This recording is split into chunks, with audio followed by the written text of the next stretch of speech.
अस्सलाम वालेकुम विवर्स, अमान ॾिसो पिया मुंहिंजो चैनल दरिया न्यूज़। ऐं आहियां सुभान गुज़ो। विवर्स, कुझु टाइम अॻु में कश्मीर जे मुख़्तलिफ़ इशूज़ ते मां हिकु सवालनामो तयारु कयो, जेको असां पंहिंजे पेज दरिया न्यूज़ ते अपलोड थियो हो। मां उन में सरदार सलीम मदारी साहब सां मुखातिब थियो हुउसि। मुंहिंजो उन सां मुखातिब थियण जो सबबु इहो हो त कश्मीर जी जेका सियासत आहे, जेके ॿ असांजा चूंडियल नुमाइंदा आहिनि, हाजी अब्दुल खुसो साहब ऐं एहसानुर रहमान मदारी साहब, जेके असांजा MNA आहिनि, उन्हनि खे जेको उनजे ग्रुप खे लीड करे थो, सरदार सलीम मदारी साहब करे थो। मुख़्तलिफ़ वक़्तनि जी मां पंहिंजे सवालनामे में बि चयो त मदारी साहब सियासत इलेक्शन थियण खां पोइ वरी इन सॼे मामले खां लातालुक थी वेंदो आहे। तव्हां सभिनी दोस्तनि खे यादि हूंदो त मदारी साहब कश्मीर जे मुख़्तलिफ़ जेका इलेक्शन मुहिम हलाइनि पिया, हाजी अब्दुल खुसो साहब जी, एहसान रहमान मदारी साहब जी, उन्हनि में उन्हनि वॾे वाक़े चयो त हाणे तव्हां हिननि खे वोट ॾेई कामयाबु कयो, हीउ कमु न कनि, तव्हां मूंसां रुजू कजो। तंहिंजे करे मां बजाए जो उन चूंडियल नुमाइंदनि सां रुजू थिया मुख़्तलिफ़ मामलात ते, मां डायरेक्ट सरदार सलीम मदारी सां रुजू थियो हुउसि। ऐं उन सवालनामे खां पोइ मदारी साहब मूंखे कॉल करे, उनखे खोड़ टाइम थी वियो आहे, मां पंहिंजे सोशल मीडिया पेज ते अपलोड बि कयो, त मदारी साहब मूंखे फ़ोन करे चयो, सुभाणे मां तुंहिंजा सवालनामो मूं ताईं पहुतो आहे ऐं सहाफ़ी आहे तोखे सवाल करण जो हक़ हासिलु आहे, मां सियासतदान आहियां ऐं ज़रूरु मां तुंहिंजे सवालनि जा जवाबु ॾींदुसि। हुन चयो त तव्हां पंहिंजो सवालनामो तयारु कयो, मां पंहिंजे चूंडियल नुमाइंदनि सां गॾिजी अची तव्हांखे जवाबु ॾींदुसि।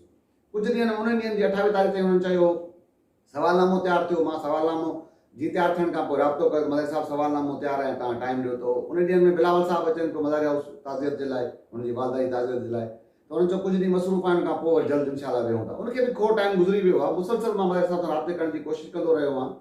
थींदो ईअं आहे त सियासतदान कंहिंसां कोई इंटरव्यू जा टाइम सेट थींदा आहिनि, सियासतदान अगरि टाइम न बि ॾेई सघंदा आहिनि त ज़रूरी न हूंदो आहे त उहो सवालनामो वरी उन्हनि ताईं ईअं पहुचाइबो आहे। पर हिते थोरो जेका वायुमंडल आहे मुंहिंजे सवालनि जो, सॼे जो हिकिड़ो सोशल मीडिया ते हिकिड़ो अजीब बहस हले थो पियो। उहो बहस इहो हले थो, को चए थो साफ़ ई विकामजी विया, सवाल न कंदा, को चवनि था हुनजी पाण में डील थी वई आहे, तंहिंजे करे सवालनामो न ईंदो।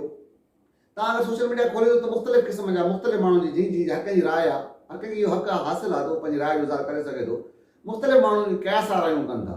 तंहिंजे करे मां इहो मुनासिबु सम्झियो आहे त मां पाण खे हिकु दफ़ा क्लियर करण जी कोशिशि कयां त भई मां सवालनामो तयारु कयो आहे। मदारी साहब जेको अक्सर इहो बि थींदो रहियो आहे त मदारी साहब कमिटेड सियासतदान आहिनि ऐं मुख़्तलिफ़ जॾहिं बि उन्हनि को वाइदो कंदा आहिनि त उहो वफ़ा थींदो रहियो आहे। पर हाणे अलाए छो ईअं माना ॻाल्हि करे वरी उनखां पोइ वरी उन ते न पिया अचनि।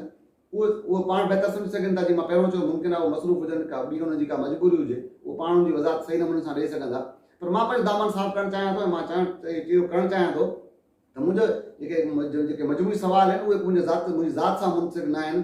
उहे सवाल कश्मीर जे माण्हुनि, कश्मीर जी अवाम, जन माण्हुनि खे वोट ॾिनो आहे, उन्हनि सां ई इहे सवाल आहिनि। त मां तव्हांजी नज़र में उहो सवाल कंदुसि जेके मां तयारु कया आहे। अगरि मदारी साहब टाइम ॾींदा त मां इहे सवाल उन्हनि खां कया आहियां। उहे जेके बि जवाबु ॾींदा त इहो उन्हनि जो हक़ु हुयो ऐं तव्हां अवाम जो इहो हक़ु हो। तव्हां फ़ैसिलो कयो आहे त मुंहिंजे सवालनि में केतिरी सदाकत आहे या उन जवाबनि में केतिरी सदाकत आहे।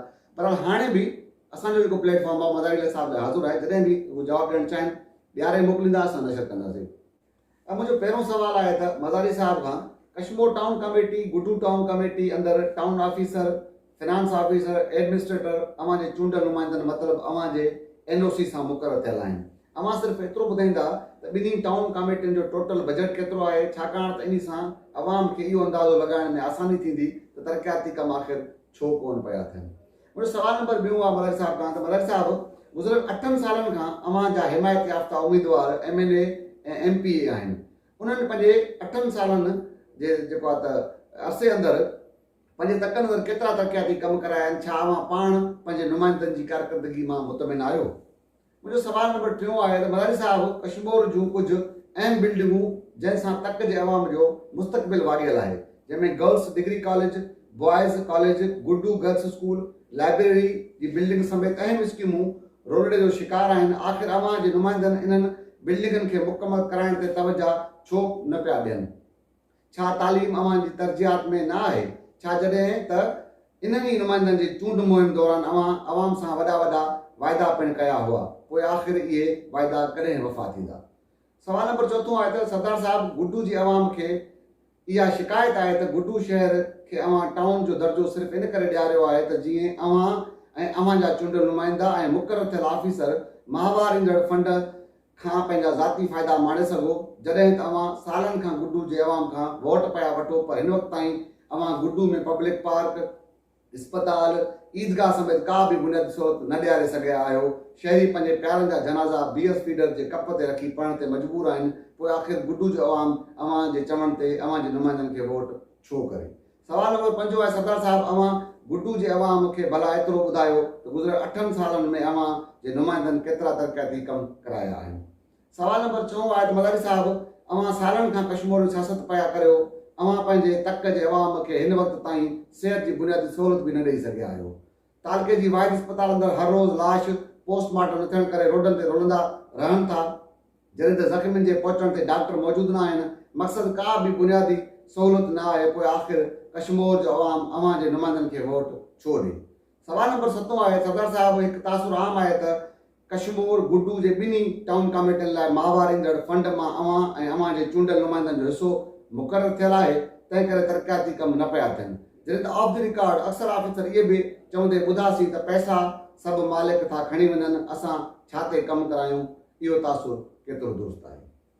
8 नंबर सवाल, सरदार साहिब, गुड्डू ऐं कश्मीर जी अवाम खे अवां खां शिकायत आहे, पर ख़ौफ़ सबबु वॾे वाक़े नथा चई सघनि, पर आहिस्ते थींदड़ सरगोशियूं मूं पाण बि ॿुधियूं आहिनि त अवां सरकारी नौकरियूं रुॻो कुझु मख़सूस ज़ात जे माण्हुनि खे ॾींदा आहियो, जॾहिं त जेके प्राइवेट कंपनियूं गुड्डू बेरा ते कमु कंदियूं आहिनि या कनि पियूं, उन्हनि में अवां पंहिंजो हिकु नुमाइंदो मुक़ररु करायो आहे जेको मक़ामी माण्हुनि लाइ रोज़गार जा दर बंदि करे वेठल आहे। आख़िर प्राइवेट कंपनी अंदरि अवां पंहिंजो नुमाइंदो छो मुक़ररु कराईंदा आहियो? ईअं करण सां अवां खे को फ़ाइदो मिलंदो आहे या रुॻो ईअं ख़ैर सगाली तौरु प्राइवेट कंपनी जी मालिकी कंदा आहियो? सवाल नंबर 9 आहे, मदारी साहिब, अवां जे नुमाइंदनि खे बख्शापुर जी अवाम बि वोट कंदी आहे, पोइ आख़िर अवां बख्शापुर में तरक़ियाती कमु छो न पिया करायो? हाणे रुॻो हिकिड़ी स्कीम अवां जे MPA साहिबु रोड जी बख्शापुर में ॾिनी, उहा बि उन हंधि ते जिते संदसि इतादी आहिनि। अवां खे त बिना फ़र्क़ जे कमु करणु घुरिजे। सवाल नंबर 9 आहे, कश्मीर जी माल पीढ़ी ते माल काहे ईंदड़ माण्हू अवां जा वोटर आहिनि। हिकु त माल पीढ़ी अंदरि का बि सहूलियत न आहे, ॿियो वरी टैक्स वधीक वरितो वेंदो आहे। माण्हू अवां खे वोट ॾेई ताक़त बख़्शनि था, जॾहिं अवां ताक़त में था अचो त वरी ज़्यादतियूं बि उन्हनि सां था कयो, पोइ ईअं आख़िर छो आहे? सवाल नंबर 11 आहे, मदारी साहिब, अवां जे नुमाइंदनि हिकु टाउन ऑफिसर कश्मीर मुक़ररु करायो जेको उनजो कमु आहे उहो दुरुस्त तरीक़े सां करे नथो सघे, बाक़ी शहर जे ग़रीब माण्हू जो सामान टोड़े, इंक्रोचमेंट जा इख़्तियार थो इस्तेमालु करे, कॾहिं प्लास्टिक छापर साड़े, असिस्टेंट कमीशन जा इख़्तियार थो इस्तेमालु करे, आख़िर इन खे एतिरो ताक़तवर कंहिं बणायो आहे? सवाल आख़िरी आहे त मदारी साहिब, अवां टाउन कमेटी कश्मीर में तक़रीब दौरान साफ़ सुथरो रोशन कश्मीर जो वाइदो कयो हो, चयो हो त शहर जूं घिटियूं मॉडल बणाईंदासीं, उन्हनि मां केतिरियूं जेके घिटियूं उहे मॉडल बणिजी सघियूं आहिनि? मुंहिंजो सुवालनामो इहो ई आहे, ऐं जेके मां तव्हां जेका दोस्तनि जी नज़र बि कयो आहे, हिन अवाम जी नज़र बि कयो आहे, मदारी साहिब खे बि उमेद आहे सुवालनामो मुंहिंजो पहुचंदो। ऐं हाणे बि असांजो प्लेटफॉर्म हाज़ुर आहे, जॾहिं बि मदारी साहिब खे अगरि टाइम मिले ऐं जॾहिं बि हुनजो जवाबु ॾियणु चाहिनि त अवाम खे अगरि ॾियणु चाहींदा त ॾियनि, ऐं असांखे बि अगरि पंहिंजे प्लेटफॉर्म वसीले माण्हुनि ताईं पहुचाइण जी जेको आहे त अगरि ज़हमत कोशिशि कंदा त असां उन्हनि जो जेको जवाबनामो हूंदो, जीअं असां पंहिंजो सवालनामो माण्हुनि अवाम जी नज़र कयो आहे, ईअं असां उन्हनि जो जवाबनामो बि अवां ताईं पहुचाईंदासीं। अॼु निकिरो अलाह।